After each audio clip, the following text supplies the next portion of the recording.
샬롬, 우리 주 예수 그리스도의 은혜와 평강이 함께하기를 기도하고 또한 축복합니다.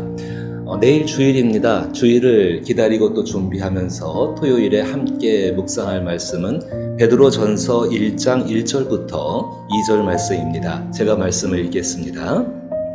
예수 그리스도의 사도 베드로는 본도, 갈라디아, 갑바도기아, 아시아와 비두니아에 흩어진 나그네 곧 하나님 아버지의 미리 아심을 따라 성령이 거룩하게 하심으로 순종함과 예수 그리스도의 피 뿌림을 얻기 위하여 택하심을 받은 자들에게 편지하노니 은혜와 평강이 너희에게 더욱 많을지어다. 아멘. 이 축복대로 이루어질 수 있기를 기도하고 또한 다시 한번 축원합니다. 우리의 삶 가운데 이 복된 삶이 이루어지기 위해서 꼭 기억할 것이 한 가지 있는데 그것은 우리는 나그네의 삶을 살아간다는 것입니다. 오늘 베드로 사도는 당시 모든 지역에 흩어져 있는 사람들, 본도, 갈라디아, 갑바도기아, 아시아와 비두니아에 흩어진 사람들, 그 신자들, 믿는 사람들을 나그네라고 말하고 있습니다. 흩어진 나그네. 이 흩어진 나그네는 곧 순례자의 삶을 사는 사람들입니다. 단순히 어디를 다녀오고 왔다 갔다 하는 그런 삶이 아니라 영적인 순례의 삶을 살고 있는 사람들입니다. 그래서 이제 10월 되면서 날씨도 선선해지고 있는데 한번 생각해 볼 필요가 있습니다. 과연 순례라는 것이 무엇인가? 순례의 길을 다녀오신 적이 혹시 있으십니까? 예루살렘 성이라든지 아니면은 성지 같은 데 다니는 거 순례라고 말하죠. 사실은 순례는 삶의 여정을 다시 살펴보는 시간이 순례의 시간입니다. 우리는 종종 우리의 삶이나 신앙에 대해 깊이 생각하고 되돌아보는 시간이 필요합니다. 그 중에 하나가 바로 순례입니다. 순례란 종교적인 의무나 신앙 고취를 위해서 특정한 성지나 성스러운 장소를 방문하는 여행을 말하는데, 순례는 우리가 믿는 하나님과 성경 그리고 우리가 속한 교회와 우리가 사는 세상과의 관계를 되돌아보고 개선할 수 있는 중요한 활동임에 틀림없습니다. 순례는 신앙의 실천입니다. 순례하는 사람은 자신의 신앙을 증명하고 하나님의 은혜를 받고 하나님과의 관계를 강화하고자 합니다. 순례하는 과정에서 우리는 우리가 믿는 신앙의 근원이나 믿음의 선배의 삶을 따라가고 그들의 기도나 예배에 참여합니다. 이를 통해 우리는 우리 자신과 타인과 하나님과의 사랑을 더욱 성숙하게 키울 수 있습니다. 또한 순례는 회개의 표현입니다. 순례하는 사람은 자신의 죄를 인정하고 죄에서 벗어나고 새로운 삶을 시작하고자 합니다. 순례하는 과정에서 우리는 우리의 삶을 재발견하고 회개에 필요한 힘을 되찾는 안식처가 될 수 있습니다.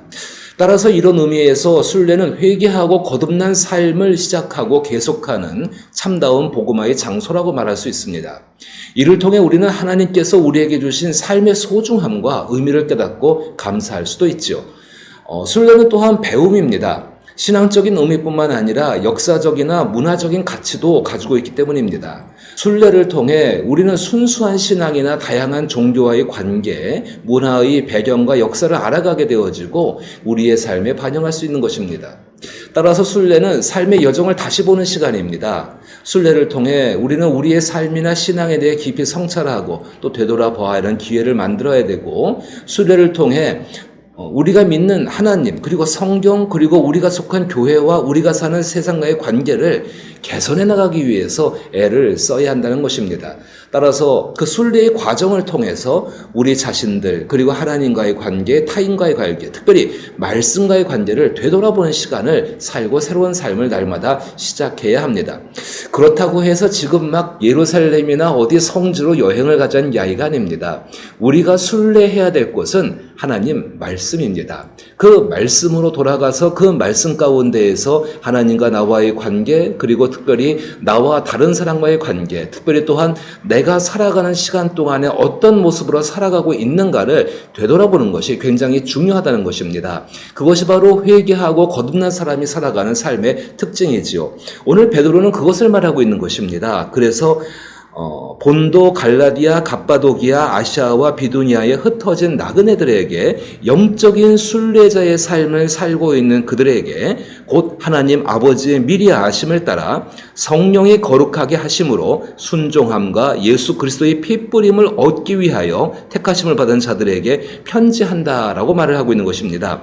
그 중에 지금 계속 살펴보고 있는 것이 예레미야서를 통해서 교만에 반대되는 행위가 순종이라고 말씀드렸죠. 하나님 말씀을 통해서 하나님의 음성을 듣고 그 음성을 이해하고 그 음성에 공감하고 동의하여서 자발적으로 순종하며 그것을 위해서 자기를 희생하는 삶을 사는 사람들이 바로 영적인 하나님 말씀 속에서 순례자의 삶을 살고 있는 사람이라는 것입니다. 오늘 우리가 그 삶을 살고 있다면은 우리는 감사하며 평안할 수 있습니다. 왜냐하면 하나님께서 약속하신 예수 그리스도 안에서의 모든 은혜가 우리와 함께하고 있고 주 예수 그리스도의 삶이 바로 우리의 삶 속에 임재되고 그 삶을 나타낼 수 있기 때문에 그러합니다. 그것이 바로 부활의 삶 아니겠습니까? 십자가에서 죽으시고 다시 사셔서 이 땅 가운데 참된 하나님의 생명이 무엇인지를 보여주신 그 삶을 우리도 살 수 있다는 것입니다.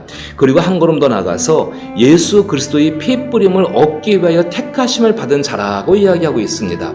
그리스도 예수의 은혜 가운데 피뿌림, 깨끗하게 하심이죠. 그 깨끗하게 하심을 말미암아 하나님과 함께 있을 수 있는 사람들이 되어진 것, 시작되어졌고 영원히 하나님과 함께 할 수 있는 사람들, 그 삶을 지켜나가는 것입니다.